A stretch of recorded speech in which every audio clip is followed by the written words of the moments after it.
Ladies and gentlemen, welcome to the first take of the Mechabuzz podcast. I'm your host, Gray Torp, joined alongside Vibuga. Vib, how you doing, dude? I'm doing good. I'm excited for some podcasting Mechabuzz, and I'm excited for some Mechabellum, and I'm ready to talk about it. That's right. You've been doing a lot of nonsense on Mechabellum lately. I haven't tuned into your stream in a while. I'll get Always, to why, but I see you fanging out. dude. So It's good. what's been the change of you adjusting to a fang carry style? Honestly, I was like, I love Void Eyes. I'm gonna play a lot of Void Eyes. I'm bored of Void Eyes. Oh, I want to do some fangs. And I'm like, there's some games where I'm just playing it, and I'm impressed. I'm like, these fangs are getting it done. It feels pretty good, and I really enjoy seeing a fang that's like high level. It actually dumpsters everything on the board. It feels like if you can cover it. I don't know. I don't understand how they can get so good so regularly. Yeah. I have this problem where I think I'm okay against a lot of fangs, and then I just get absolutely dumpstered. But at some point, and I never know what the trigger is.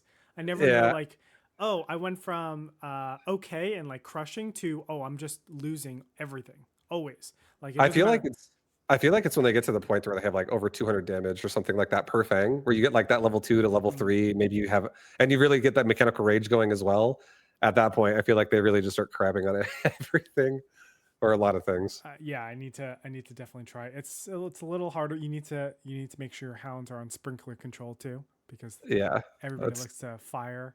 I've been seeing fire. Anyway, I'm burying all the stuff that's going on. Um, okay, so where have I been? For the past month, I've had to play, not play. I've had to do this event. It was a 22-day event. It was 16 to 20 hours every single day. I thought that this whole event I was doing it at the house too. So I was with you. I was literally the room over. Um, yeah. I thought I was going to be able to do the pod during this time. I even set up like I invest a lot in more equipment and cameras and all this stuff. I got microphones sent over, and I just wasn't able to put it all together and also have energy to be on camera. Um, I know. and I was just dying. So I apologize. We just haven't been doing the pod for the last month, but I assure you, it is not because this is like a project going away or anything like that. This is something that I'm very passionate about. At the end of the day, Vibu, it doesn't matter if we're talking about um, Mechabellum or if it's about PoE or if it's about politics. This is I the Great Turpin Vibe yeah, show. Okay, it just happens to be called Mechabuzz right now. I appreciate it. You make me smile. That's right. Also, you didn't even sleep at all last month, so it's totally cool that we weren't able to get a podcast going, and we're happy to get one for you going now, guys. Oh, So much love. it's crazy. Like we lived in the same house, and I barely saw you. It was so Yeah. sad, you So know, you probably heard me a lot though. here and there. But Oh yeah. obviously, I was in the other room, and then when I was asleep, I was asleep. Oh So really? Okay. I, Yeah, that I makes was sense. I was really dead. Well, you're Um, going to bed like you're probably head bobbing before you even go to sleep because you're like almost like falling asleep at your computer. yeah, so we would start at around 8 p.m. And then I would go the worst day. I went to 6 p.m. the following day. So that Yeah, was the 22 crazy. hours straight. I mean, it's a normal streaming day for you back in the day, but Yeah, like a WoW's launch day, dude. yeah. Um, but if I go back, like normally we would end anywhere from 11 a.m. to 2 p.m. So Yeah. there's still like very challenging days. You have to be on. You're watching everything. Hmm. So yeah, it could be a lot during that time.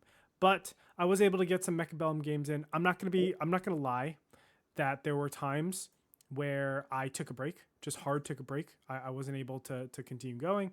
Um, but I'm happy that I was still able to keep up throughout all the changes. We've had the craziest amount of changes in the past month, calibrating for, of course, the new buildings that came out. But Mm. before we go into all the updates, I do want to talk about exactly a year ago. You and I both started getting back into Mechabellum. You were the one. of course, I first started getting you into Mechabellum. This is That's maybe right. 2 years You ago. started me, and then I started you. But then I was like, okay, game's dead. Like both of us kind of quit at the same time. Hilariously, it's because they nerfed Arclight so much, and I was just like, I don't want to do this anymore. That's in you me know, too. they like nerfed the experience, they nerfed elite marksman, they nerfed the charge shot. Like there's so much I know. that was so good about the carry Arclight, and they just got rid of it all. Which is a good thing, to be clear. They were way too overpowered. Yeah, they But were. that being said, it is the 1 year anniversary of not only us coming back, but the game coming out. Um, there has been a tremendous amount of changes since then. I kind of want to get like your opinion on how's everything been for you, and how's Mechabellum been for the last year. Well, playing it back in like 2023, I enjoyed it. The Arclight carries were super fun. But ever since then, when I came back in December of 2024, they added so many changes to the game that were amazing. Like adding the unit drops is super cool, I think, and they've really like improved upon it too. They've really like it makes the game have so much more like ways you can take it all the time with all these like different drops you can take of like two of this or one big thing over here or something like that. And then also the tech cost requirements of all of the low tier units, the 100 and 200 cost units going away was such a nice change. Just being able to actually have freedom to do something besides Arclight. I couldn't justify it before. I was like, why make a Mustang when I can just kill a Mustang with my Arclight? That's right. Like it's now I can, but I can now. I can make a Mustang and it doesn't cost anything. Man, I even Big forgot change. about that. I forgot that like if you wanted to unlock, I think it was even a Mustang, it would cost 50. If you want They to all did. unlock, yeah. Everything did. Like crawlers cost 50, fangs cost 50, Wait, marksman cost 50. crawler? No. Everything cost 50. Everything. It was if you started with it, you got it for free. But Oh if you my wanted to add god. it was 50, 50, 50, 50 for like base entry units. Oh, that sounds awful. Yeah, no, exactly. And I was like, you don't have any freedom. You're like really stuck in the composition you're playing. You're Yeah. playing. Yeah. I really feel like the variety is the most important part of this game. We're seeing like, Mhm. in my opinion, the variety increase up until buildings. Really, I agree. I thought there was just so much that you could do, where Yeah. one unit could have so much impact on changing the landscape of things, and games were very quick. Man, that that's true. That is such a good change. My favorite part, or I guess, about this last year would probably be the Hound Incorporation. Obviously both of Same. us are huge Hound um, evangelists. Let's say Yeah, yeah. they're just so versatile of units. Are they chaff? Are they chaff clear? Are they Are they carries? tanks? Are they tanks? Like there's so many ways that they can be used, and it's so freaking cool. So I really Yeah. like that Hound Incorporation. Honestly, there have been so many good things, but what sticks out in my mind most is definitely the Hound, and I think it's how great it was. Yeah, I think it's for me too. Because Hound is actually when I started exploring aggression for real. Because before that, I was always like, I'll just play on the line. I'll just like absorb whenever people like steel ball Mustang push me or something like that. And I'm like, I just got my arc light set up super good. Everything's great. I had like my Sparta defense of arc lights all the time. And I was like, oh, sledgy build, baby. Let's go for a sledgy build. Oh man, I remember my old golden builds. But nowadays, like really like after like you said with hounds, just like how good it feels to push forward with the mechanical rage hound feels so amazing. And I really love aggression now so much more. it used to be also that Mustangs were just so oppressive, Yeah. and Hounds all of a sudden became an excellent. I mean, they get countered to Mustangs and counter Mustangs at the same time, and it's because of that armor. Yeah, exactly. Armor Hounds are just so beautiful sometimes. When you have like a good moment for it, it's great, honestly. Agree. It, yeah. And people used to have to twist my arm to make units like a rhino. Now I make it every game. Well, there are so many great moments, I think, and really like I've never felt like the unit pool has been better. Um, I'm looking forward. I hope that buildings don't just dominate way too much. But that being said, I want to keep it on like just the year end. Uh, there is a lot that's going on. We just had a Blitz tournament yesterday. Today we're filming on October 4th. October 3rd, there was a Blitz tournament that happened for 4 hours. Vibo and I weren't able to get there, but basically it's like the chess time controls, right? Like there, it's a different skill set for sure than regular, but it was still all the fun. I was really pushing.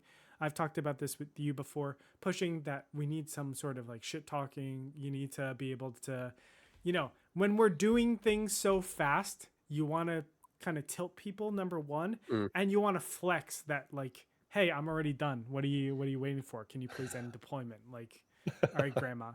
We want to be pushing the envelope here and just making sure that happens. And we see that in chess. Chess is known as being like the proper everything, almost like elite aristocratic type of game. But as you go down in time controls, it definitely starts to attract the more bottom of the barrel human beings like me. So I'm all for time control at times. That's for sure. I definitely think it was fun. You and I both getting a chance to play against Mr. Bitter in the speed mode, the blitz mode. It was definitely a different game, and if you're talking shit at the same time, it's going to be a stressful game. You're like, oh god, I gotta think about what I gotta do, but I don't have time because I'm thinking about how mad I am right now. Yeah, sadly against Mr. Bitter, it's not much of a thinking game. So You're like, here comes the rhinos. he loves his rhinos, man. Just quad I tech know. rhinos. Anyway, guys, there's a lot of stuff that's going on over the next couple of weeks, or several weeks, I should say.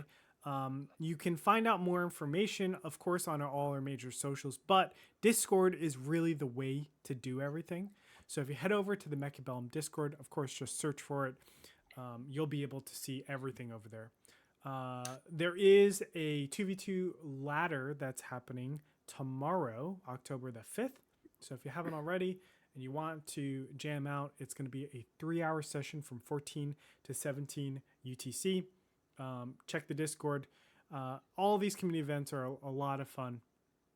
Really implore you Agreed. guys to get in there. And if you're not part of a community already inside of Mechabellum, just like meet people that love this game as much as I know I do or you do out there. So, Mhm. yeah. Yeah, I actually have people in my stream sometimes coming in and just being like, "Hey, anybody want a 2v2?" And sometimes people are like, "I'll do it. I'll join you." So it does happen. You should definitely get in there. Mr. Bitter puts on like some hell of an events. We had the StarCraft event, obviously, that one time. We have Age of Yeah. Empires event. Like, he's able to cultivate a lot of people all together from all different crosses of gaming lives. I know like some of the people that I followed the most was Kriparian from Hearthstone. I definitely watched, oh god, an ungodly amount of his content, and we were able to bring him in. Obviously, Frodan, he was my former co-commentator in StarCraft. Now he's in everything, but TFT is a big one. He was able to bring Frodan in, bring in Rotterdam in. Like, there's so many people that he's been able to bring in. Great events. Really, really suggest you guys check it out alongside with everybody at the Mag One team. Like, they put on great events. Like, they're just completely they're a well-oiled machine that's able to produce a lot of great content. So Yeah, they do it so often too. oh my god, I can't keep up. Of course, I Yeah. have like girls. They have to go to jujitsu all the time. I'm like teaching judo all the time, so it can be really hard. You're doing so much, dude. Honestly, you're God. doing a lot. I'm tired. No, you are. I'm so tired. But it's great. It's really great everything that Meg One does. I try to rewatch as much as I can. Really implore you guys to check out the Mag One. Not only the Mag One Discord. I don't know if that's open. I think it is open. But Mag One broadcasts in general. They put on some of the finest Mechabellum games in the world. No, they put on the finest Mechabellum games in the world. All right. That being said, there has been a lot that has happened in the last month. Of course, Buildings came out, and then there was a slew of different updates that changed the units and the buildings altogether. We're going to talk, as you can see on the, hold on, let me get this here. Right there, you can see we're going to go into the updates, but then after that, we have our own section for buildings. So we will talk about buildings, but this is going to be the major patch that came out last week, last Monday. And I just want to talk about the first major one, non-buildings, which is the experience change. I know Elite everything is very near and dear to our hearts, whether it's the Wasps, whether it's the Marksman or Arclight, of course. So many. Three. I wish Phoenixes were a little bit better to do that, but all right, whatever. Can't ask for everything. Anyway, talk to me. What's your overall sense of the XP change with levels 4 to 9? I think it's fine. I'm okay with it. I still feel like I think maybe like I would honestly not be opposed to even making the XP requirement even bigger sometimes if there was more cards that came out that were like smart something, so you could like power level your units if you saw a card like that to like combat something like that. But I think slightly slower leveling is honestly good for the game. I think if you're able to like every single turn level something up and it just destroys the board repeatedly, it's like one thing that comes to mind is like a Vulcan. It's like pretty unsatisfying feelings of if that just keeps leveling every single time. So I'm okay with it. Man, you just gave me an idea for like an ability. Sorry, this is completely tangent. I haven't taken my meds today, so you'll have to forgive me. Oh, let's go. What if we said all 100 cost units can level more than once a turn? And basically it doesn't cap. So like let's say an Arclight is able to get all the way up. I would love that. Please. You already made me happy. Dude, I think this is a pretty big change, to be honest. First off, you have to ask how many units actually get to level 4 or level 5 or level 6. And okay, I'm going to give that not a ton really do. And those units are going to be like, honestly, it's like Marksman. It's Mustangs. It's mainly basically a lot of the carry units that are going to get to that point. I do think those levels matter, though, quite a bit. Yeah. Will it affect Marksman? Probably not, right? Like they're still going to level pretty easily every turn. I'm sure there's going to be some fringe cases where that distribution line just moves over and we are going to hit some problems where it should be like a level 6 and instead it's a level 4 because it took 2 turns to level up instead of exactly. Yeah. But I think it mostly affects, like, I hate to say this, it mostly affects Arclights. Arclights are like the hardest units to get levels on, and now extending that is going to be the biggest. I got the perfect answer for you. Go ahead. You just gotta not make anything besides fangs. so that even though they're more costly on those levels, those Arclights are killing everything, and the fangs are just buying time for it. Oh, interesting. Oh. You just want to not spread it around. Don't spread the love. Dump it all in the Arclights. I would love to have elite marksman fangs one day. So would I. Would be so great. Yeah. I think it's a very interesting change. Again, I'm not sure why. I don't know if this is for a 4-player FFA or 2v2 in particular. Given 1v1, it's not going to affect it nearly as much, but I like those endgame compositions where it's like, if I got to a level 9 unit, I deserve to win, right? Like, that's really rough to say. But getting a level 9 anything is hard. And if I'm able to get there, it should be able to, like, really flourish. And sadly, the difference between level 8 and level 9 is very, very little. But, I should get rewarded. Maybe double stats if I get to level 9. Yeah. I actually feel like I do love every single difference of like even the bigger and bigger and bigger thresholds of health whenever you level units like this. I think I'm really obsessed with aggressive play lately, again, even though buildings are in the game. And like, again, like a Rhino definitely comes to mind when I'm like, just being able to ramp up the HP bar by like an extra like tens of thousands each time, and then you scale it with like a device or something like that, or any mods you have. Sure. Definitely, it feels amazing. But Man, you're yeah, right. The rhinos are going to get affected by this quite a bit too. yeah, I feel like a lot of my playstyles are. I definitely like. I feel like I get a level 9 unit every other game. Like, I'm always going for level devices and stuff. Dude, I've seen the most ridiculous games where you'll have like level 9 worms. I'm like, how do you have Yeah, how do you have a level 9 worm and it went more than 9 rounds? Like this yeah. is crazy to me. And you're just like, oh yeah, this is a standard round 13 game. It's like, how, what Yeah, dude. what's going I on? honestly, a lot of times I'll play games in situations where it's like, as long as I kill X thing, I'll be able to win the rest of the round, and it's fine, and I can farm everything I want. Damn, man. It's wild. But anyway, I'm just gonna breeze through these because some of these changes aren't nearly as important. But we'll get to the fire badgers. I think fire badgers obviously changed drastically. Well, I shouldn't even say that. They changed. The void eyes got a slight nerf, in my opinion. HP traded out for attack. Um, are they really tanking stuff? Not really these days. I don't think so. So really, it affected their attack. Raiden's got an HP nerf. Thank goodness. Raidens are like super dominant right now in the current meta.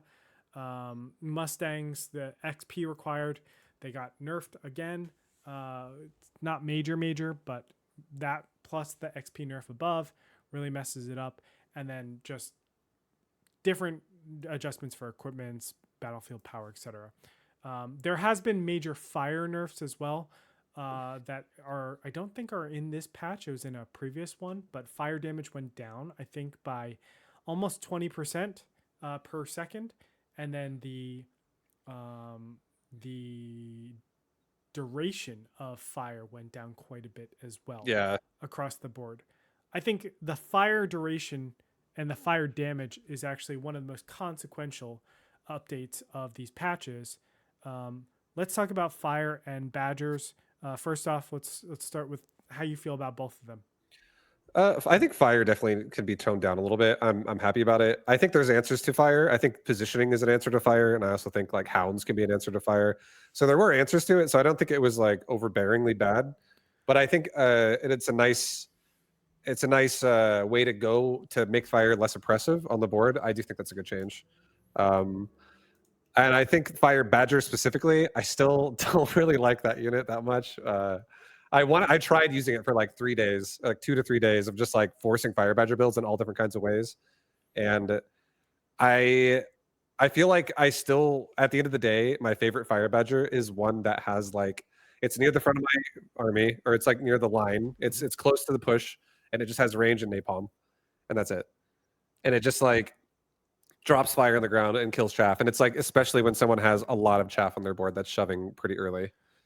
Uh, that's how I feel it is. Defensively, it's the best to Yeah, me, right? Like I just don't see it being incredibly useful aggressively, which is crazy because you would think with the new Baneling hit that it has, it would be able to do a lot more. But yeah. uh, It's just funny watching it. Like it'll charge in, but by the time it gets there, it just like it's like a little fizzle out dud. It's like, yeah, it like barely does any beep. damage, but it leaves fire on the ground. And sometimes they die so quickly that they leave fire in your chaff. So you're like, Yes, no, why do I just lit myself on fire? so consistently that happens where I'm just like, Yeah. oh, I just killed all of my chaff instead. Yeah, This is it's so bad. great. Um, and then of course, like by the time his chaff actually gets to where the fire is, it just fizzles out, and it's just like, okay, Yeah, well, what am I doing here? Like, how is this good? I agree. yeah, I think the badger change has only made it so defensive badgers are good. I That's agree. how I feel right now. For it to be aggressive and for it to be good, like just think of all the sets of things that you need to make it work. So let's say you want it against Mustangs and you want it to be a Mustang killer. You still need range. You still need counter because that's what people are saying. Like, oh, just go the counter fire on it, Yeah, you just get and an extra 80 range with that then you overall need between the two. one of the other two, right? Which is napalm, which I think is better against Mustangs, or you need the damage modifier. Yeah, the scorch. that's a lot of upgrades just It is. to adjust against Mustangs and make it like viable inside of standard. Yeah, no, and there's things that could just shut it down way cheaper too, and you're Yeah, just like, "Oh," because I've done a lot of things too where I'm like, "All right, I'm gonna Farseer out, I'm gonna regen, I'm gonna photon emission with like regen on a fire badger, try to get through, have it actually tank, use counter fire and regen or something like that, and if it really does well, maybe then turn on like the AoE baneling, whatever the charge, yeah, anything really, but like you spend so much money on that thing, and a level 3 fire badger or something like that can still get shut down pretty hard, pretty quickly. super. And you're It's just just like like, one Raiden is just there, like beep. yeah, yeah, seriously. There's a lot of things that just crap on it. Or the worst is when like there's another unit there that is right next to your badgers, and your badger explodes at 50%, and it 50%'s your other badgers, which then puts them in a position where it's like, oh, I'm gonna explode now, but now it's down to like 20% health, and it's just like, okay, guys, like you guys are idiots. Like, I don't know what else to Yeah, say. You guys stink right now. Like you don't know what you're doing.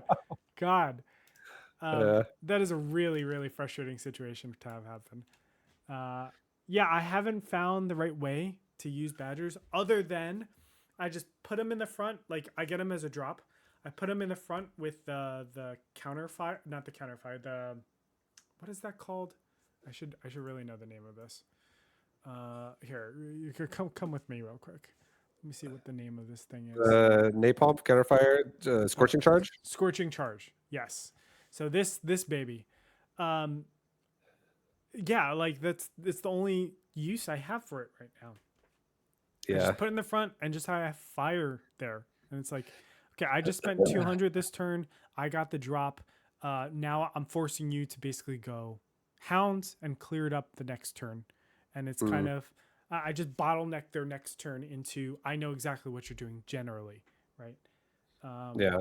That's how I've been using it. But in terms of like long play, like as a unit that exists for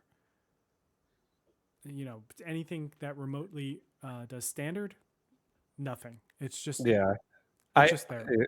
yeah, I literally just look for angles where it's like, okay, it has some time to kill crawlers and things here. So like, that's a great spot for it. Yeah, That's about it. Like outside of that, it's like I forced it and I just throw the game. yeah. I'm not sure what they can do to it to make it like the problem with any type of fire unit like this is that it just becomes too good at some points. There have Yeah. been games where I've seen, don't get me wrong, I've seen badgers be very effective, and there are some badger builds that like, or I'm sorry, there are some times where you need to get badgers against wraith builds. Badgers are incredible. Anybody that's chucking wraiths at you, you just don't have like a good way to get your marksman or any of those units like the anti-air units locked onto the wraith. Badger does the best job. It's like the tankiest for it. It has three, so it can kind of like make this cone, and then of Mm. course the AOE is so good. It's just a better AOE than any of the others. So I really really love it in that situation. But outside of that situation, I can't find a place for it. Yeah, no, me too. Same. I usually use it as well with drops or when I get the specialist and you're just gonna get it for sure for free. I don't really love buying it. Every time I buy it, I'm usually like, oh, okay, I might be using something else here if I'm, not getting it for free. But a lot of times when I do it as well, I'm always very hesitant to be like, what, do I even want to turn upgrades on this, or do I just want to eventually sell it? Yeah. Like use it for a while, then just sell it and get full refund. Yeah, I think they're still finding its place. I look forward to seeing what it is. I just wish it wasn't such a nerf Mm. on aggressive play altogether. Well, do you think it'd be better if Scorching Charge didn't have like a proc where it's like at 50% it does it, and instead they just like the second they got in range, they were like, time to suicide. Time to go. Time to charge. I'm not a huge fan of the time to charge, but maybe it's like it'll charge, but then crawlers, what it'll do instead of exploding on it, it'll just run them over, and it runs them over at the cost of the crawler HP, and then it Mm, charges. I don't know something. I don't yeah. know. I don't know how to make it viable. Um, It's like Pac-Man eating all the units. exactly. Beep beep beep beep beep beep beep, and then beep. I What got if, go or ahead. I don't know, what if like when a fire badger detonated, instead of like leaving fire on the ground, what if it left like ignite on units for like 10 seconds or something like that? Oh, And that's you could like interesting. actually break healing that way, and you could also do percent damage to big units that way. I just I like it. I think it needs to do fire and ignite. Mm, It needs to yeah, double I would be damage. okay with that too. I think it needs to be better than it is now. It's like a Yes, liability right now. it's a liability. That's Why right. do you hate it? And again, the biggest problem is it's just anti aggro. It is Yeah. it is crushing aggro in that I can just zone out an area, and now I Mm, have like reliable area fire in a very specific place, and it's spread out like that. That explosion is pretty big, and it's just a better use than hounds. Like hounds, the incendiary bomb, you just put one anti-missile system there and it's blocked. This you have to get EMP for it to stop. Uh, and even if you get EMP, what if I just like cover it and then there's oil on the ground and then I can just light it normally with the yeah. badger? Like Yeah. it just has it makes the incendiary bomb from hounds I think really useless. Mm, It's just like such a huge scope creep problem. But maybe I'm wrong because it's one's 100 cost and the other one is 200 cost. I don't know. It's quite debatable. I agree. We'll see how the badgers get calibrated. I like the new look of them, but so far the playstyle of them, I don't think the upgrades really changed that much. Well, no, they do change in the aggro, the versus aggro type of playstyle. Mm. The other major change is going to be the casual mode that we saw. Um, this was a huge shock to me, honestly, Vibu. I was not expecting a casual mode to come through. What are your thoughts about casual mode, and have you used it all? I haven't used it. I've been tanking my MMR like a champ. Doing all my builds and ranked. But I think casual. If my biggest thing with casual, which I believe it is this way, is it should still share a player pool between ranked and casual, which I know it does. Um, so I'm glad that it does, and as long as it stays that way, I have no problem with it. I think if they actually did it the other way, where it's like casual versus casual only, and ranked versus ranked only, it definitely would just increase queue times, which I would not love. Uh, but the way it is now, I think it's okay. I think it gives people peace of mind to where they can play the game and feel like they're having fun, but not feel like they're throwing away their MMR. I know a lot of people are stressed out about that, so I think it's fine for the game. But um, I don't know. It's okay. I don't really have any major negative things to say about it. Me personally, I don't think I'm gonna use it. I think I'm just gonna play ranked the whole time. Look, it's tough for me to say exactly how this is important or if it is important. We need mass data to be able to do that. I don't know if it was like did people do this a lot in StarCraft? Probably. There was ladder anxiety is a real thing. We've seen this continuously in all different types of games. Yeah, The problem I have is not that casual mode is that there are so many things that the community has been asking for that just we haven't seen. yeah, Recommended formations, saved formations, being able to just press a button and it swaps the side, like these quality of life things where we got the undo button and all of a sudden just like the game flowed better. yeah, We got to see some really cool stuff too. Like they surprised us with the HP animation. It's a lot clearer and a lot easier to see how much damage is done and like just visually see what the heck is going on screen. Um, and then this casual mode comes out. It seems like a lot of work or a lot to do, but uh, in my opinion, there's bigger fish to fry. Um, I don't know. I agree. It didn't feel great to see like, oh, we're putting time into this, but other things that have been asked for since the beta, we haven't gotten yet, and I think it would improve so much. Yeah, I don't feel like it's like a super needed change, but I will say I have seen a lot of people using it just on my daily grinds. I would say the first day especially, I saw so many people playing casual. But it also could be because it did start you off on casual as a Yeah, preset. it's so So annoying. maybe they were like, "Oh, what the hell? Why am I playing casual?" It would reset you back to casual every It time. would And it's every just like, time. oh my god, this is like the most frustrating thing ever. And Yeah. and honestly, I remember when it first came out, and of course I've been a little bit negative on ladder lately, but um I would see casual people like 2100 or 2200, and they would say casual mode. I'm like, you little b, like Yeah. you're Play for your points. like, what? You can't risk your ladder points? You think you're that good? Jesus, God, like Yeah. just I don't know. I definitely I yeah, I I like think to it villainize definitely my opponents. Sorry, God. I think when you have casual mode, I think it makes people actually have more ladder anxiety in a weird way because I feel like people start stressing out even more about like, oh, I don't want to play ranked unless I'm ready for it. If they're that kind of person that just like gives into it and they Yeah, like grind some casual before they actually even play ranked, and maybe they don't even end up playing ranked that session and they don't have enough time, or if they do, it's like when the ranked game happens, the intensity there is like a lot higher where they're like, I can't lose. I have to go up in MMR. And if you do lose, it's just like frustrations and anger. I don't know. I feel like just conquering the MMR demon and just going through it is for the better. here's the thing, right? Like it.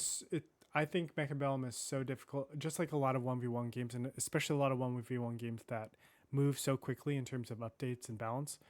It Mm. is so difficult to, especially when you get to a new area. So let's say like I hit 1800, I hit 2000, I hit one of these huge benchmarks, in my opinion, huge benchmarks that say like, hey, you're a pretty good player. Like you're a Mhm. very good player, actually.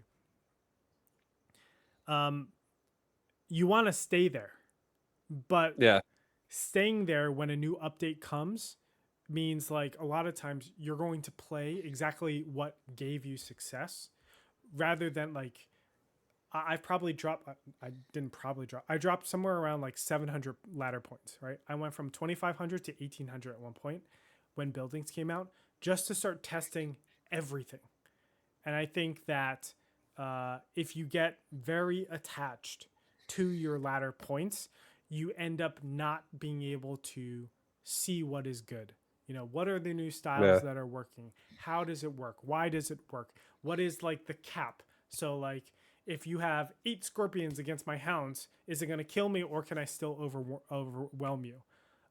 You need to find out what these thresholds are, and like just send it.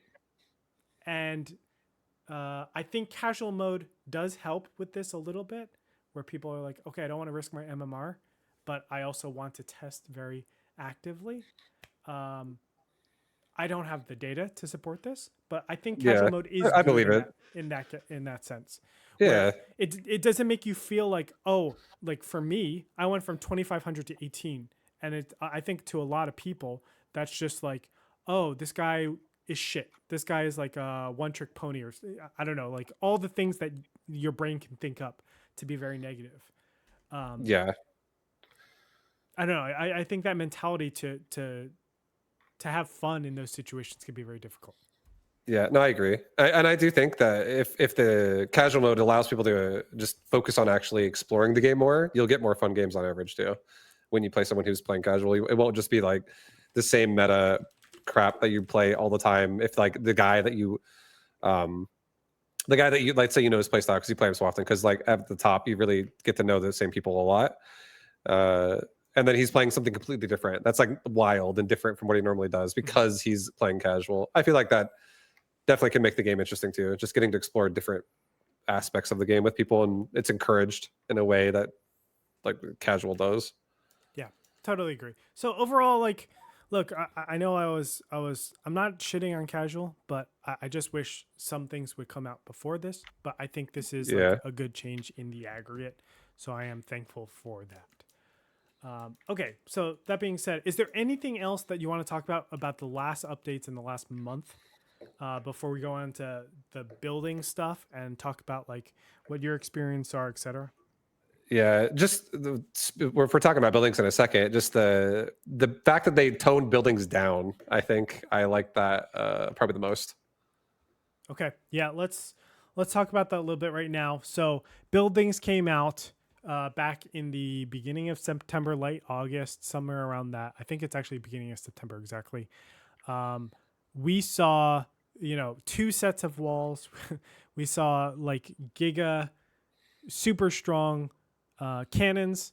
They Mhm. weren't affected by paralyzed. This last update was probably the most major update that we've seen to nerf them. I know they got buffs in their hit points, but I really don't think hit points was the big factor. I think range was the big factor and Yeah. paralyzed was the big factor. How have your games been since the most recent changes? It's not. It gives you more options. I feel like before, a lot of times I would like if I'm going to try to pressure a cannon, if that's just what the plan's going to be, instead of avoiding it, it'd be like sacrificing something always to get aggro, and maybe not even sacrifice it. Maybe it's like a tank versus a rapid fire that it just doesn't die ever.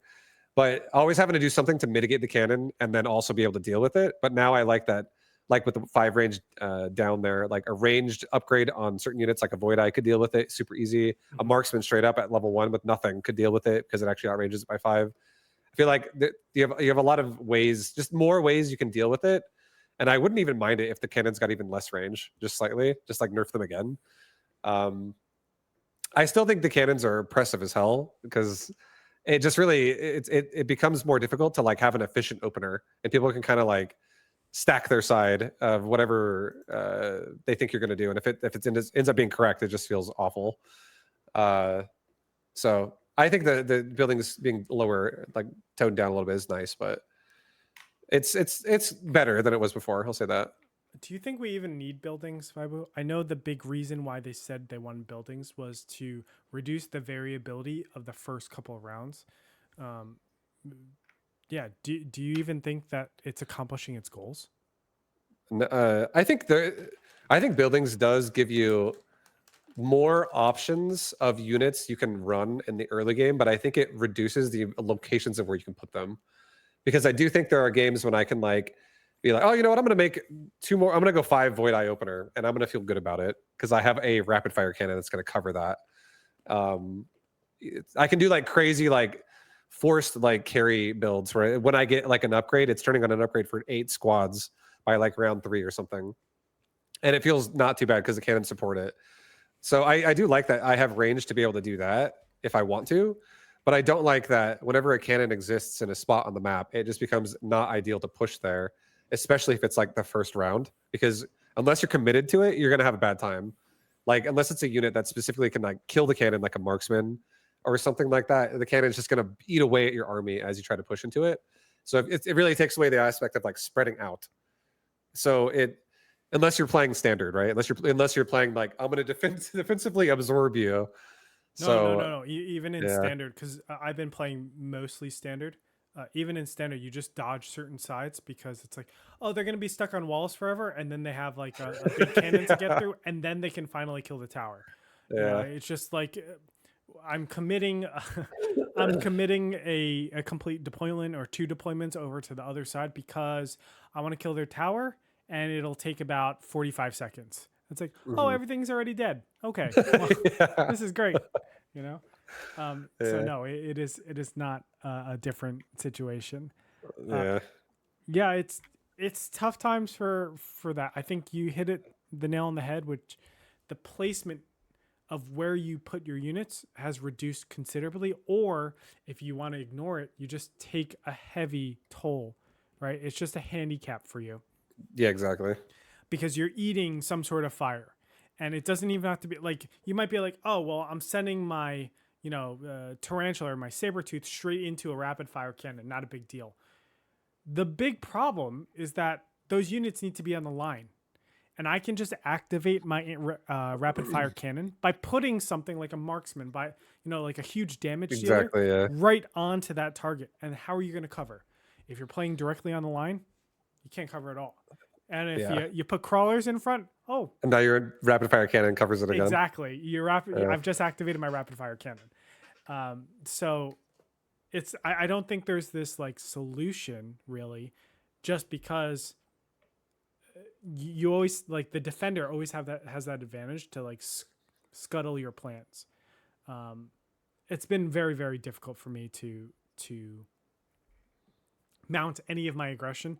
And I've told you I'm a hound boy. I love my dogs. I don't remember the last time I've used hounds where I felt good about it. I have used hounds here and there, just going back to the drawing board. But Yeah. every single time, both the cannons tear up my hounds, and I'm just like, what? I don't know. I don't know. They stink. I can't get to level 2. Like, please. I just Yeah. want my hounds at level 2. I definitely feel like you have to have more compositions now than rather than like having like a push. You can't ever really just have like the amount of the variety is down for sure of like having one squad go do something somewhere else on the map. Agree. You always have to have like supporting 2 to 3 squads together to be able to actually make anything happen when cannons are there. Super agree. It's been man, it's been very difficult in that sense. Yeah. What are the you said that like it opens up more potential and more possibilities for different openers. Yeah. I definitely agree to that. I've definitely seen that instead of just going chaff for the first 2 or 3 Exactly. rounds, I'm like, okay, well, let's just get 8 packs of Void Eyes. Okay, let's Yeah. get Void Arclight with like 1 marksman. Like, oh, all of a sudden I'm getting useful like not cards, useful units that are doing things like that. We're having these like bigger battles in earlier on. Hmm. That has been very, very cool. Is this a good thing or a bad thing though that we're seeing more or less, or I'm sorry, we're seeing a significantly less crawlers and fangs and stuff? I don't know. I feel like part of me, it's definitely a different way to play the game. And I feel like I do like it. There are times when I really like it a lot. And there's times when I feel like my builds are like it's mostly like a range type of thing where like my marksmen or my arc lights are doing well and they're able to do well because I have all this extra time that can be purchased on the board simply because cannons are covering that. And I'm like suddenly able to be greedier about it. And I'm like, all right, round 2, I'm just gonna get more arc lights. Round 3, I'm gonna get like 2 more arc lights and like 1 fang. Like, and I don't feel terrible about it because it's like it ends up actually holding a lot if it can, Yeah. especially depending on what your opponent plays. But I do think the way the game was before, I did like the freedom of positioning where you could like have like a side crawler or something else do something on the other side of the board and it's actually a threat. So you have all these like sneaky maneuvers where you can really like sneak in these paralyzes on people. And if people aren't playing respectful of what can happen, you can definitely find tons of openings. But now the openings you just have to invest too much of just like deployments. Too many squad deployments have to be used to abuse these things. Agree. So you're just like I think it made it overall. I think it made the board more boring, but I think it made compositions more interesting. So I think if there was another way to manage, uh, like I don't know, it could be honestly just be nerfing the cannons again and like making their range even worse or something like that. So you could make more. It's less like synergistically required to be able to deal with these towers or something like that. I don't know. Or maybe the towers could just be, maybe they could go away and maybe it could be like, instead of, you could like have a tower button where it's like, instead of leveling a tower, you level a turret on the tower or Okay, something like okay. that. I I don't know know. we theorycraft about this stuff all the time. I would love that you only get 1 energy charge, and you get to choose which turret that you want to activate online. The other one's just offline permanently for that permanently offline for that turn, and Okay. the other one is online. And that to me would allow for like much more interesting gameplay where you can still open up.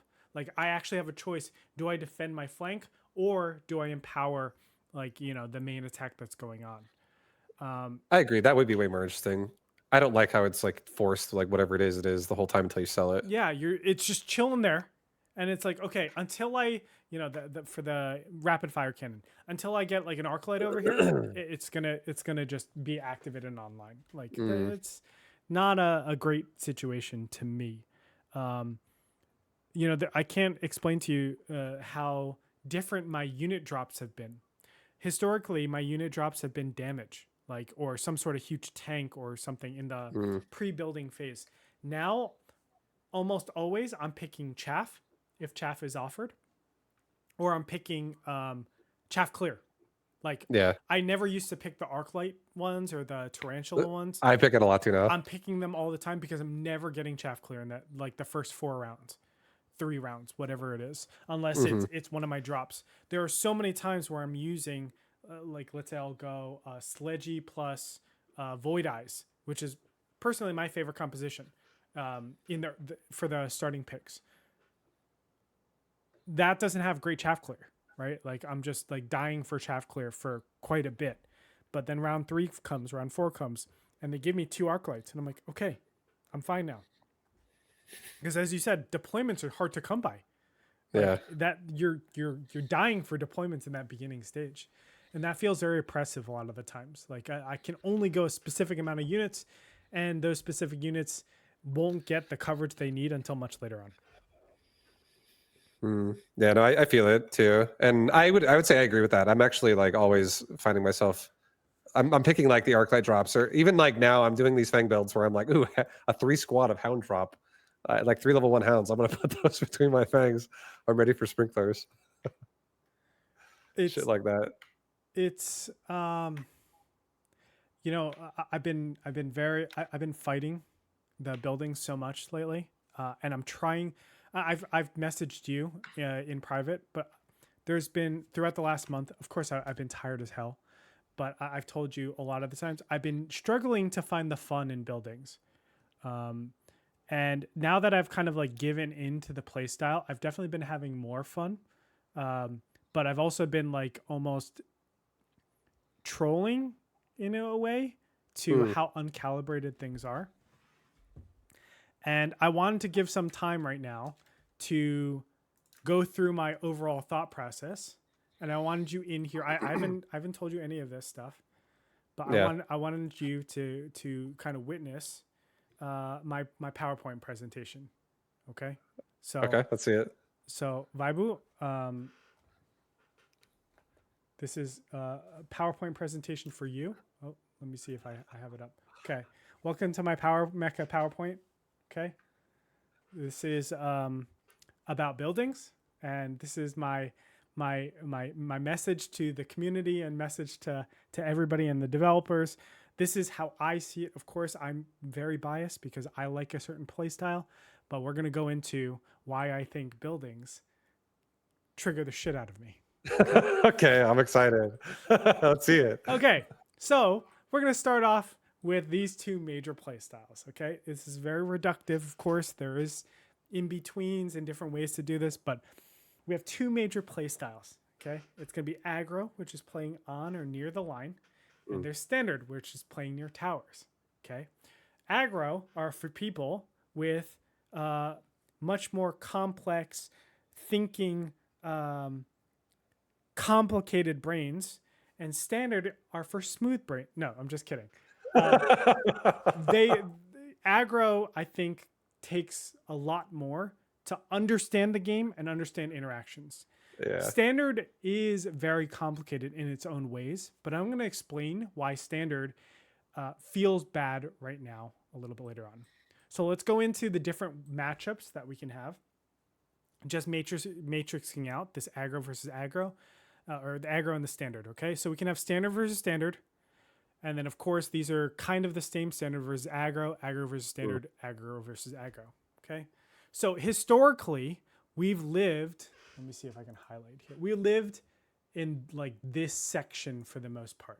There is a little bit of this, but let's just say the last patch, this wasn't nearly as much based on like starting units, especially. But yeah. then these, we had balls that were really good last patch. We had, or last patch, last major patch. We had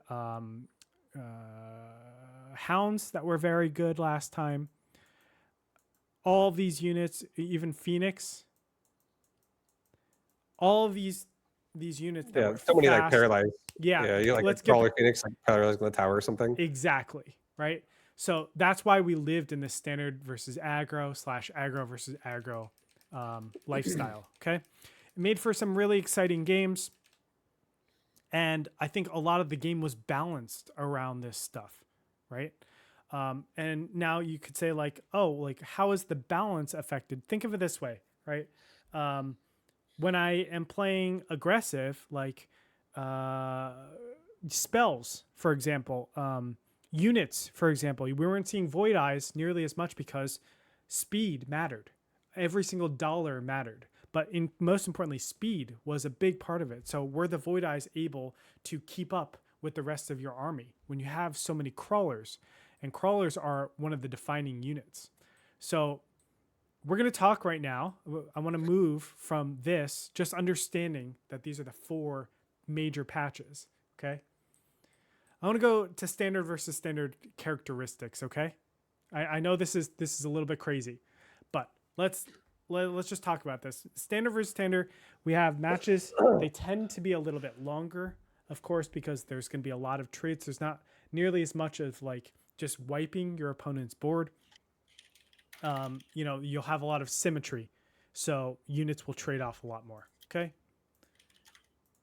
We have a reduction of diversification. So because almost the matches tend to go longer, a lot of times what happens is that you start teching your units a lot more. And when you tech your units, let's say something like an arc light, it has 2 techs on it. Are you ever going to go another chaff clear? Right. And I'm not saying that you would go multiple chaff clears and other things, but you're going to reduce the diversification, and you're going to continue getting the same units over and over. I'm sorry. Go ahead, Vibo. I just saw it. Hello. Oh, Hello. oh Mr. no, all Coach. good. Yeah, Pucci. Thank you for the raid. Welcome everybody to the Mechabuzz podcast. We're like halfway through right now, I think. Okay, so universe diversification goes down incredibly. To me, that is not something that you want in a game. And then lastly, in standard versus standard, just certain units can't be used. We were talking about the Fire Badger before, but things like the Wraith can't be used in like long-term games, right? There are certain units that are just creep scoped above. Hounds really can't be. I mean, you can make arguments, but in my opinion, hounds really can't be shining over other chaff clears, because other chaff clears do the job better and are more resilient to stay in the game longer. Like you're not going to have a 100-second battle and the hounds are left over at the end. It's very walk kind of close to the fight. They just die. Yeah, it's just miserable. And these are all the type of units that kind of get like you can't use these in standard versus standard. And now you might be like, hey, Great Tar, carry wasps. I've won games with carry wasps, and I know you say carry fangs. I'm going to explain why. And it's mainly like you get punished all the freaking time. How many times you get to, especially you, Vibu, you get like level 6 fangs, and all of a sudden a red spell comes down and it just wipes your entire board. And now your entire like turn 10 is spreading bubbles all across to make sure that you're safe. And it's just like, oh my God. I love thunderstorms. It's like, what the heck are we doing? But guys, remember, when we're looking at like standard versus aggro versus standard, those red spells operate way differently. And we have a different distribution, right? So like, I put a red spell like, what's it called? Ion Blast. I put an Ion Blast down in aggro versus standard. Well, it's going to punish the standard player a little bit more than the aggro player. Why? Because the aggro player is moving, so you don't really know where his units are going to be. Carry wasps, carry phoenixes, void eye carry, all that stuff. It's just like, okay, you're just dumpstered for that round, right? Like you might just lose the round altogether because storm came, and that it's just such you're like, I should have ran jump drive. Should have just got out of there. I want to be very clear too. Like it's not like you can't use them. It's just they get nerfed somewhere in the game, and it feels freaking bad. Yeah, there's like, I feel like it's like you could have like thousands of resources invested, and it could just be countered by a spell. That's right. And I kind of buried the lead here. I put why I gave up standard versus standard. So the number one thing is, losses to me during the learning process can feel very unfair. That's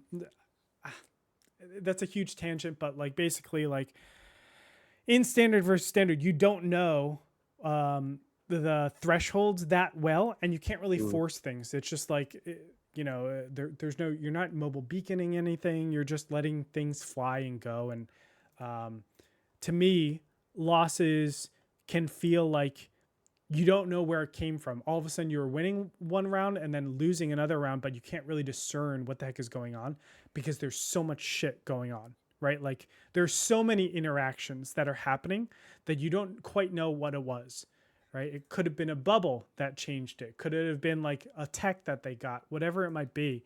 It's very Yeah. hard to discern what that's going to have. The clear linear unit hierarchies is a huge problem for me.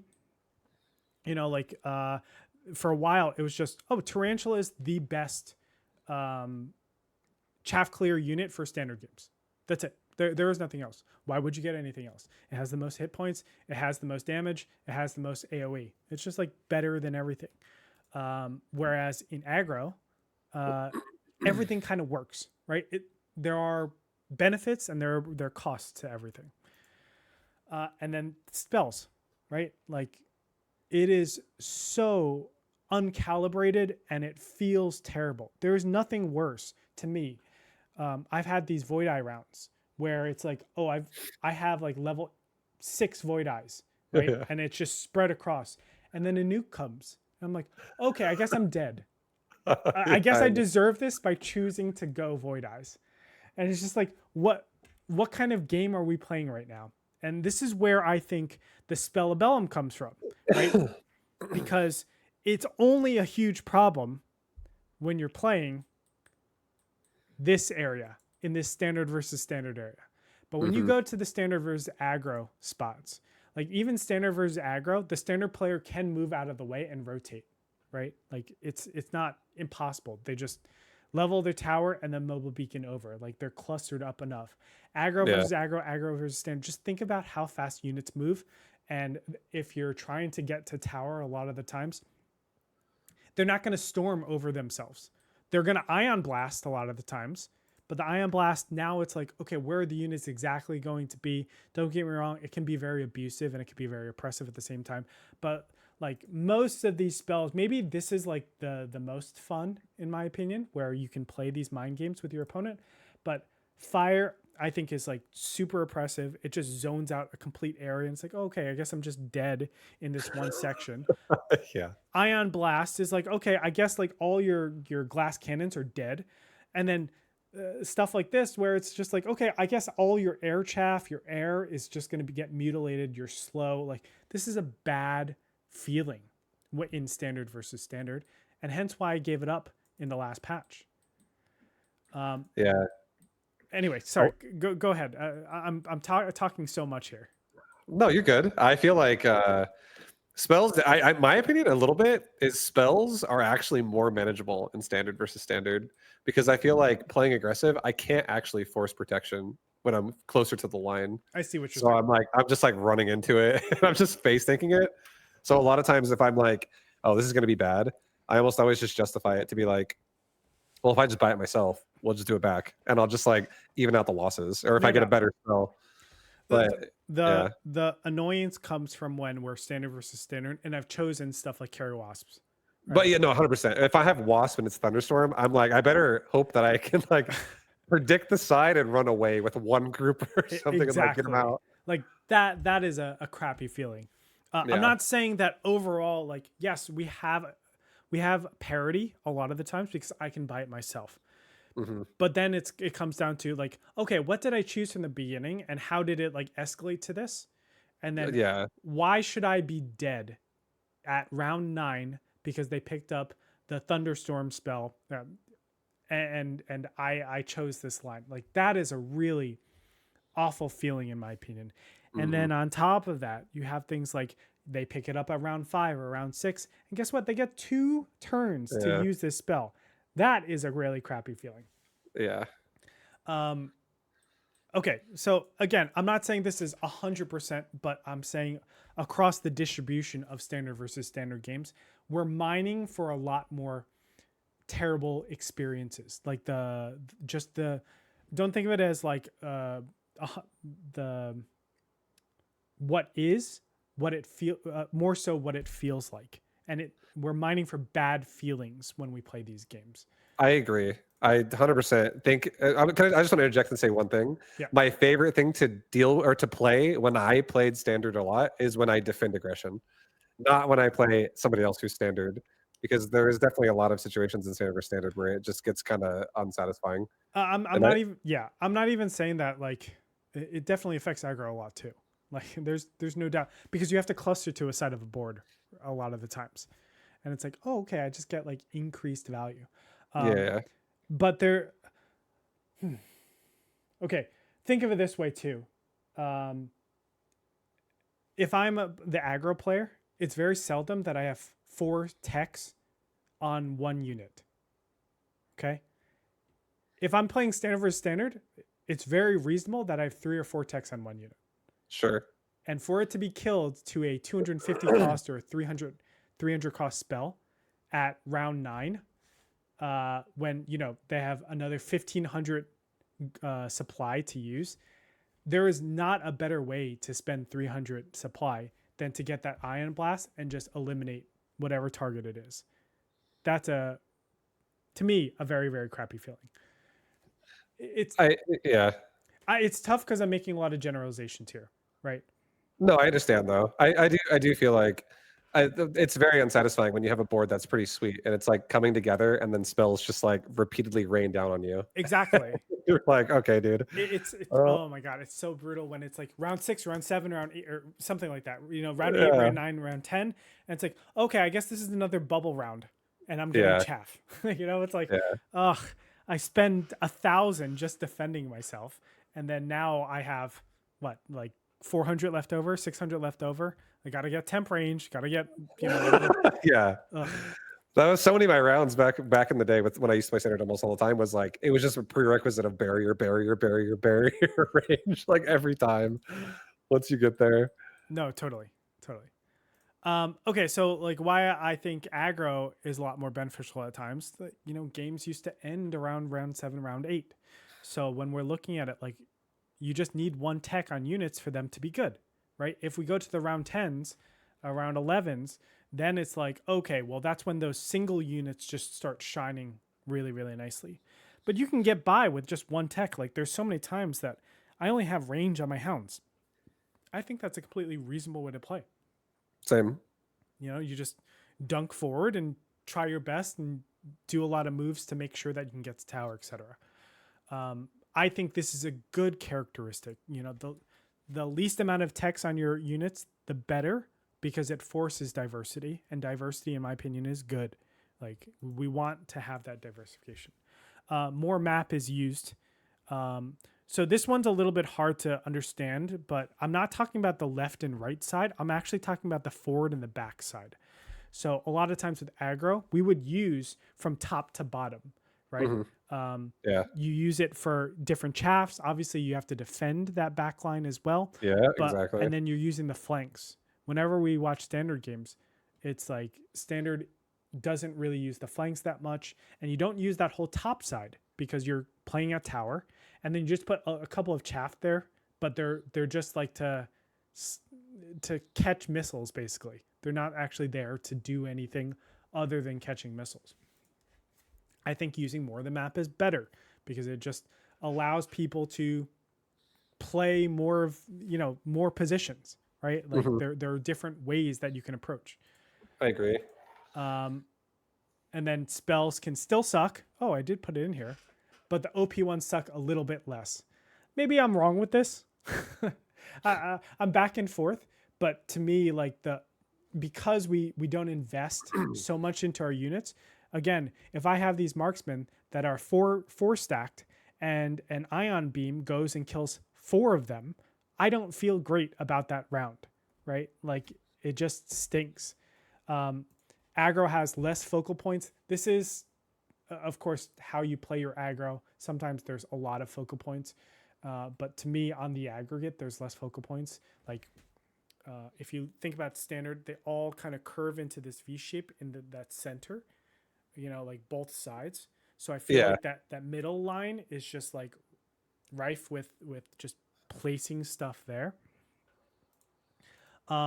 less spell iterations. This is a big one for me. So if you see an Ion Blast in round 5 right now, you just pick it up. Normally you wouldn't pick that up. You would like send it. Yeah, or I'm not send it. You would skip it. But now it's like, oh, I'm gonna get it back at round 9. Okay, let's ship it. Right? Like it's not a bad thing. And then the less spell value. This is debatable, of course. Sometimes some people would say, oh, like because you're clumped up in aggro, I'm going to be able to get you. But a lot of the times, the spell value in standard, again, it goes into it clusters really nicely into that center, and you can force that center cluster, especially if you put like crawlers right in the front. So overall, this is how I feel. This is not number 2. Sorry, guys. Terrible. I don't know what this is kind of how I feel about aggro. Yeah. Okay. So to me, this is how I think the current distribution probably is right now. Is that right? Where did I put this? I'm pretty sure. So this is what I was looking at. So let's just say, no, this is how it used to be. This is how it used to be. I said like before the patch, this is me guessing, we would see like 35% of games be standard versus standard, 50% be standard versus aggro, and then 15% being aggro versus aggro. I don't know if this is true. I'm just putting out numbers there. And then I'm going to use like buildings as my relative numbers. So this might be 25-25. I really don't know what this answer is, but all I'm saying is we're shifting over from the bottom right to the top left more. That's what you should really recognize. So we got our buildings, okay? And what we've done by adding buildings is we've increased defensive HP on the board. I've very clearly put defensive HP because it's really important we clarify. It's just not straight HP. We've increased defensive damage on board, so now we're able to output more damage if we are defensive. We decreased the amount of player damage that is being done for maybe the first 4 or 5 rounds, which does add up quite a bit. Like there used to be matches where I just end the game in round 5. Yeah. Few and far between, but it happened. Those don't exist anymore. Decreased player, reduced player. I said the same thing. Idiot. It's okay. It's blue and yellow, dude. That's right. Oh my God, what is this? Increased defensive. Clearly I copy pasted. Oh wait, what's this one? Increased coverage against sides and flank. Okay, this is a new one. Great job, Andre. There you go. To be fair, I was creating this while I was watching you, so I was very distracted by handsome play. Yeah, beautiful fang builds. Okay, I don't even know what I have here. What did I write? Okay, so my ultimate conclusion is buildings discourage aggro players, right? So all of these trends you see, which aggro wants to kill your opponent fast, right? Like round 7, round 8. That's where really the maximum amount of time you want to get to. You want to use more of the board so that you can paralyze your opponent, right? So yes, we are clustering, but we want to use these side flanks whenever like someone is over indexing on defense for the main army. You want to be able to come in with whatever it might be, some sort of air or crawlers or whatever, and kill the tower so that you have this paralyzed timing, rhinos, etc. And again, we're increasing HP and damage defensively. So we're basically saying, hey, aggro players, go fuck yourselves. So yep.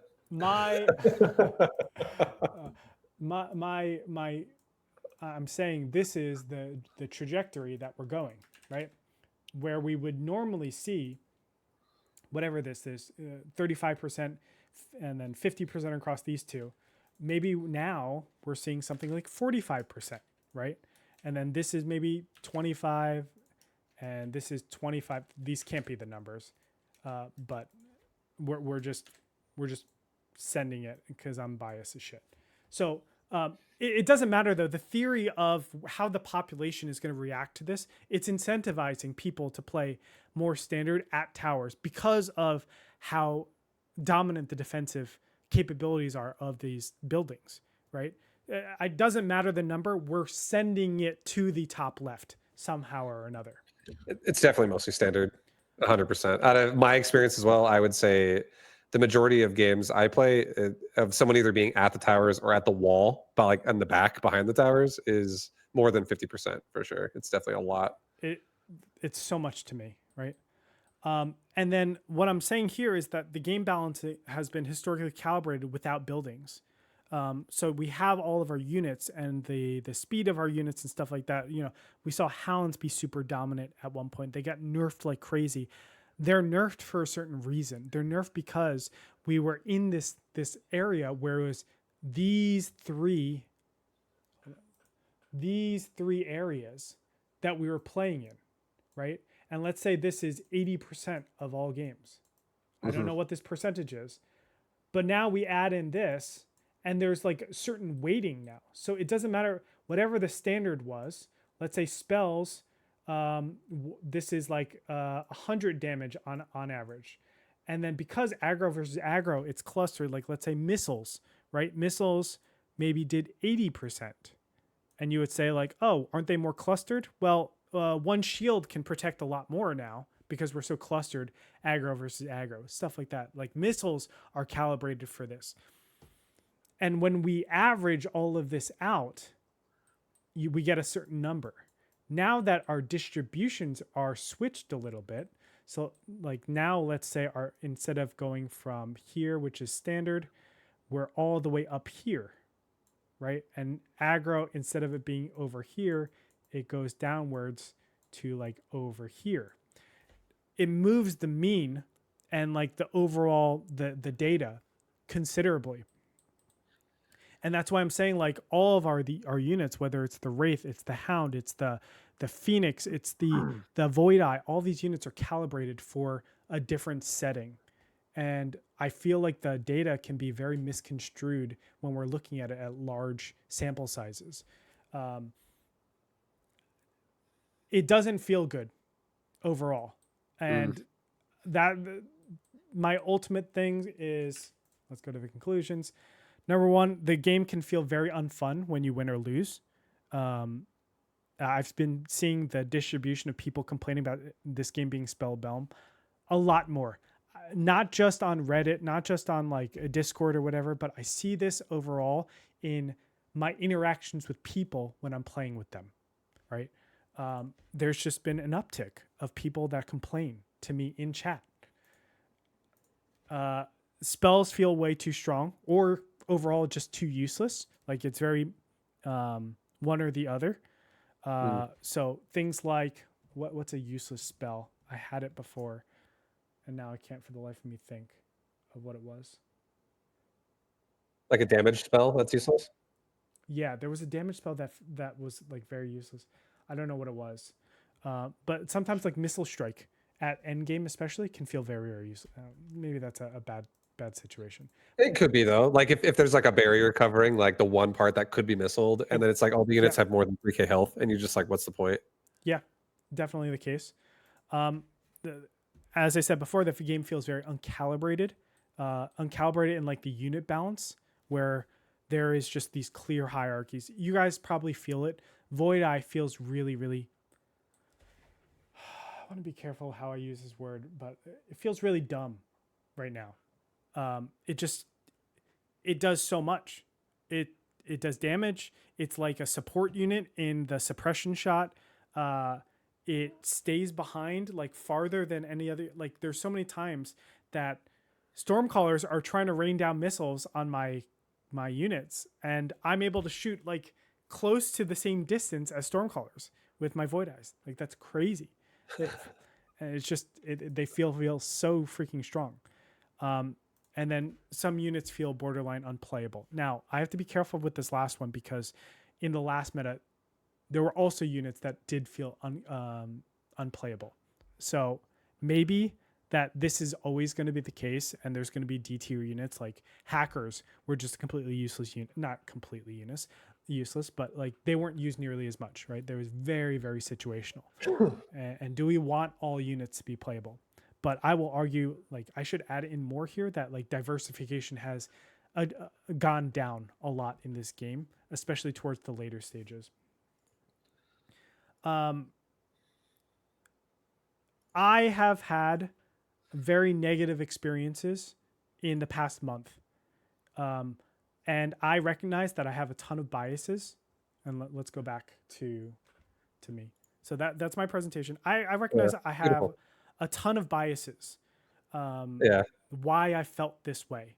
Uh, a big reason why I felt this way is because I love the meta, minus the Titan bullshit, but I did love the meta of the last iteration. Like last iteration, I really started to explore more.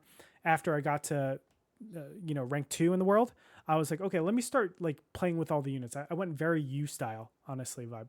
Um, and that's where I was like, oh my god, this game is so beautiful, right? Yeah. And then I that's when agree. I started playing with all the different types of units, and I expanded my range, and I started really like pushing thresholds, different areas, and it just feels like we've reduced in variety and in calibration, and there's so many different parts of the game right now that have led me to just have bad situations.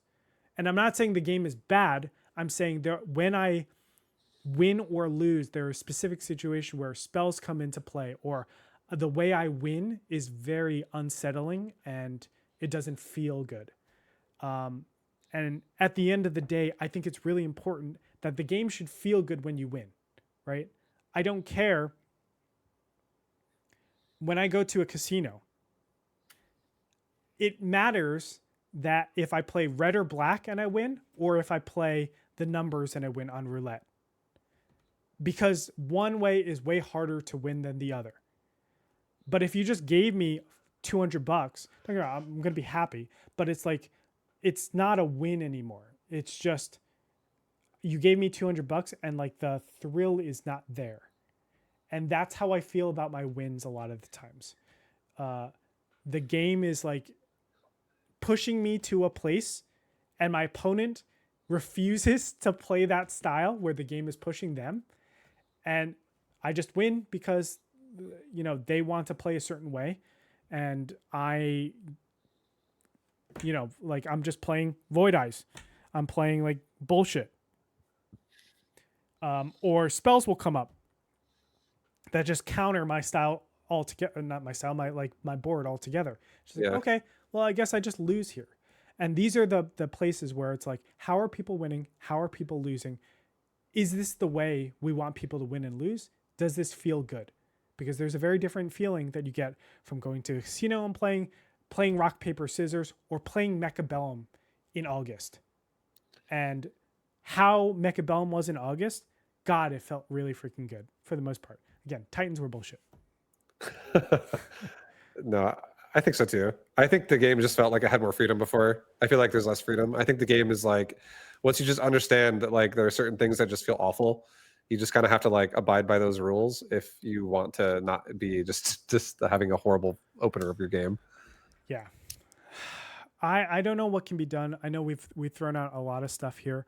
I know Bear Like has said like he really wants to make buildings work.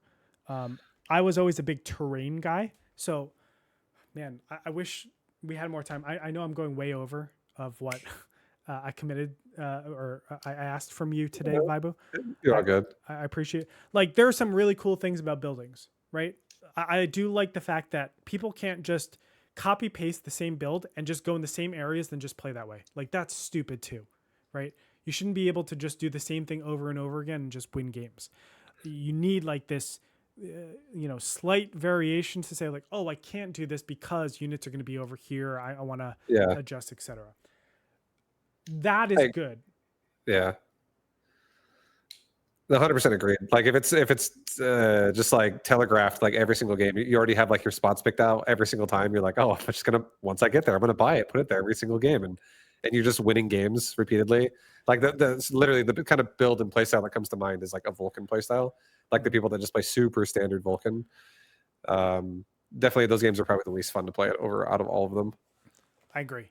That was the bane of my existence. Like I hated that style. I detested people.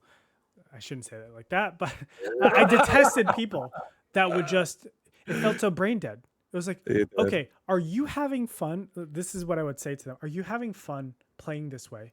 Because you haven't changed your playstyle and you're literally just placing units on the same play every single turn, right? Like every single game is a copy pasta of your last game, of your last game, of your last game. Of course, you could have said that about my playstyle as well. I just mashed hounds, but I didn't. If you looked at a lot of my games, like every single one of my games were very, very different on how I did a lot of that stuff. And maybe I'm just missing the nuance of those Vulcan players. Maybe I'm missing like how much skill it actually took. But to me, like, you know, they would win and lose the same exact ways where it's like, okay, this game, do I want to just hard counter them or should I play as if like I didn't know that they were going to mass Vulcans? Yeah. I think my thing with it is I think that there's always a creative way you can kill somebody that plays like that. But I think the games that feel the most unsatisfying is when the game just gives you some horrible choices and for them like great choices, and you just can't get over the hurdle fast enough to like outscale their build, and they just actually end up killing you early on or like earlier on because they have the advantage of whatever they're doing, whatever strong play style they're doing. It's just like carrying too much momentum until you're dead. But those definitely feel unsatisfying. It's like if you have like a good situation where you're about to have something activate, and then like you said, like a spell comes out and it cripples you for the round, and you actually lose the round, and you're like, Yeah. oh my god, I'm fucking losing to this. But For look, sure. to me, there are ways of balancing that aren't buildings, right? Like buildings Mm, change play styles. Buildings force very specific positions, right? Buildings. I agreed. shouldn't even say buildings. It's the cannons. No, it's the walls too. But the cannons are such a big impact in this game, in the early game Yeah. stages, where it's like, oh, we're just transforming how we play our round 1 to round 4 completely from what it's ever been. And it makes the game, to me, it makes the game feel a lot more brain dead in those first early rounds. Yes, there is some variability, but like I can kind of close my eyes and just play the same units every single time, knowing that, you know, the buildings have me covered. And that's a brutal situation for me to feel. I'm gonna just say it, like I would like them to just remove buildings altogether. I think the game would be so good. The Titan change, amazing. Love that. Keep it that way. Mm, Increase it. I don't care. That is a wonderful change where you force people to get the efficient supply, right? And then all the upgrades after that cost more. Good job. Um, but I agree. yeah, I was gonna say I think they could totally get rid of buildings too. I personally wouldn't mind it though, with how much effort they've put into buildings and how much like iterations they're trying to do on this. I wouldn't mind it if buildings also became an option in drops. Like you have to sacrifice like a unit oh, to pick up a drop instead. I So love they could that. yeah, they could keep buildings like in the cycle of things, but not start you with buildings every game. How about a round 0 drop? Just have a round 0 drop. You know, it's like you can choose one marksman or 2 buildings. You know, like something. I don't know exactly, Yeah, I but mean I would be down. that would be Yeah. amazing. I would love something like that. Uh, Something that forces your opponents not to feel so. Man, that early game just feels so oppressive. It I just also doesn't feel good. yeah, and I also think if you actually didn't start with buildings and you didn't have buildings preset on the map that you can see, and that you actually you know, like now you're actually thinking more about like openness about how you can open your board as opposed to like, oh, can't go there because I'll just die to the cannon. Yeah, yeah. Got steel balls. I forgot about steel balls. Thank you, Bentley. You brought them up. And hello to everybody. It's great to see a lot of familiar faces in here. But steel balls are just like, I'm not going to say dead because I saw you win with them today. But it's really hard to get steel balls to work these days. It was already hard for steel balls to work in the last patch, in the last major patch. Yeah.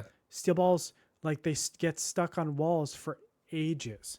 And by the, even if you flanked your opponent, like the battle has already ended over on the other side, you know, and your steel balls are finally getting to tower. And it's like, guys, what are you doing? Yeah. Because No, they definitely sometimes can be pretty bad. Like I feel like I had a few games in a row that are like I'm like, oh, I'm gonna try another steel ball strategy, and then it's just assault scorpions. Like, okay, never mind, we're dead.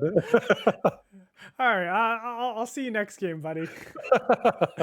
It was a good run. Um, Yeah. look, I love the game. I'm obviously it was tough in the past month, and it was a mixture of me being biased, me being incredibly tired from my days. But then I truly do feel like the game categorically became worse with buildings. Now, from what I understand, when with units coming out, um, or the unit drops coming out, it was the same situation where people were up in arms, and they got Mechabellum got review bombed and stuff like that. Yeah. I don't know how bad it is right now with buildings, but I would guess that people don't feel great right now. I think. Let me just check right now.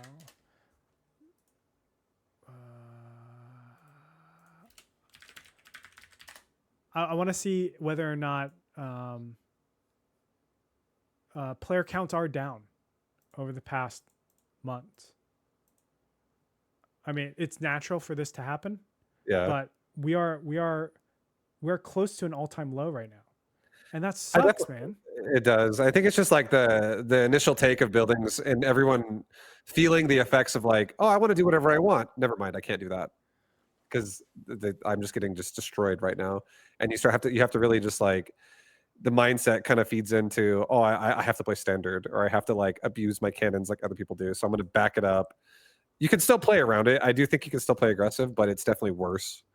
And there's the tolerance that people have is varying levels. I think I'm still definitely exploring and trying to have fun with it all. And I do think I wouldn't mind if buildings got nerfed again or removed.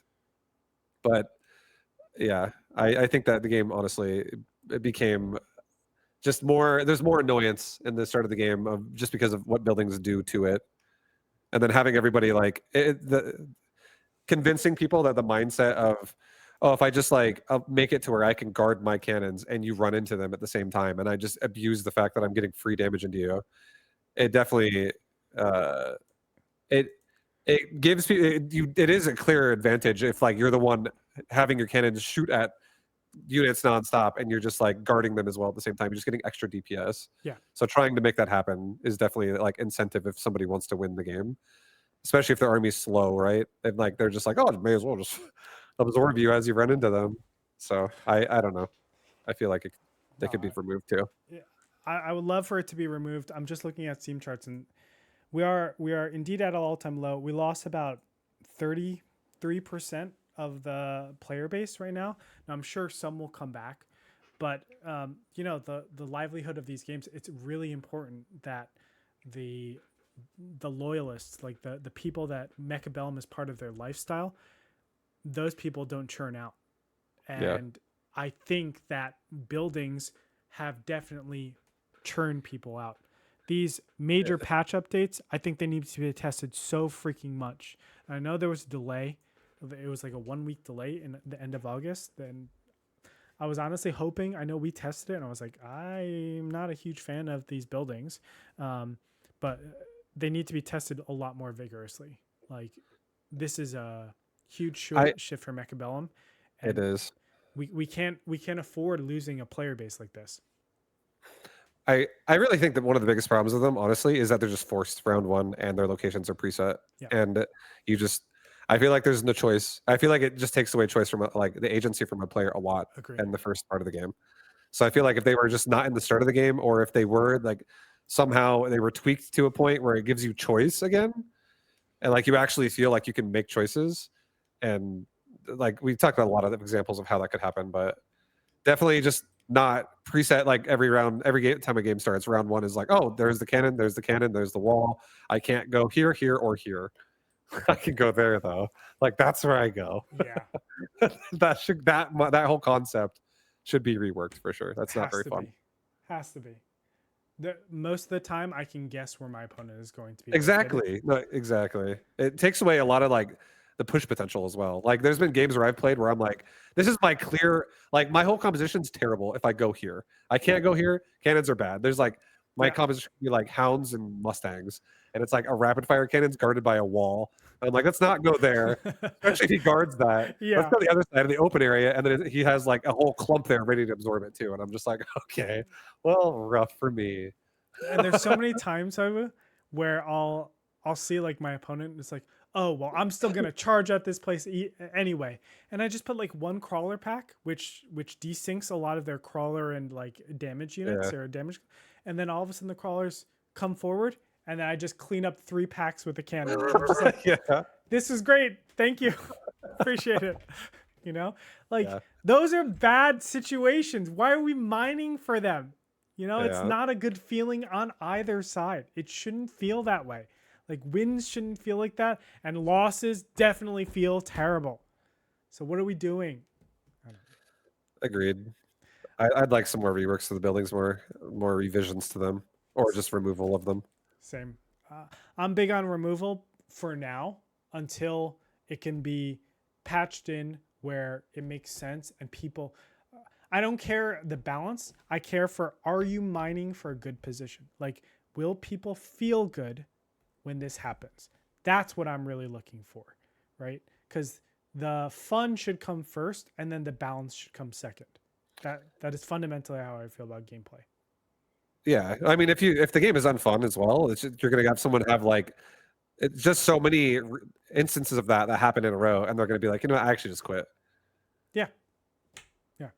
And that's how I'm not at the point of quitting, but I am at the point where, you know, I've told you privately, I took 2 weeks off. 1 week, one iteration, I took a week off, and I'm like, I'm going to come back to this because it feels terrible. I Mm. came back after a week. I tried it for another day or 2 days, and I said, no, I'm out for another week. I can't do this. And then I just peppered for the last one because I was like, okay, we're going to do a podcast. I have to get back to podcast. And of course, I was too tired by that time. But it just felt bad. Just really, really Yeah, felt bad. I Anyway, I think there definitely just needs to be something that makes aggression just more incentivized too. Like we talked about so many ideas, not just today, but in the past. Like if you get money for killing their cannons or something like that, if they don't sell them, every time you kill them, you just get paid for it. Uh, Things that just promote like why it would feel good to even be aggressive at all. And you can take like a loss here where it's like this is definitely a bad situation for me right now, but it's gonna be good for me going forward if like I get a benefit from it somehow. yeah. So I don't You know. know, we've talked about this before. I love the idea of bounties on the cannons. Yeah. I want to bring that, anything that like inspires explosiveness after that. Like, yeah, let's get out of the freaking cannon. Like, ugh, I don't know. Yeah. I don't know. Canon life, baby. Sit back and watch. It's so brutal sometimes, Yeah. man. All right. Don't walk too fast. You run into their cannons. That's right. Oh! All right. Anyway, that is going to do it for us today, guys. I know it was a long one. Thank you so much for tuning in to the nonsense in the beginning, production issues, etc.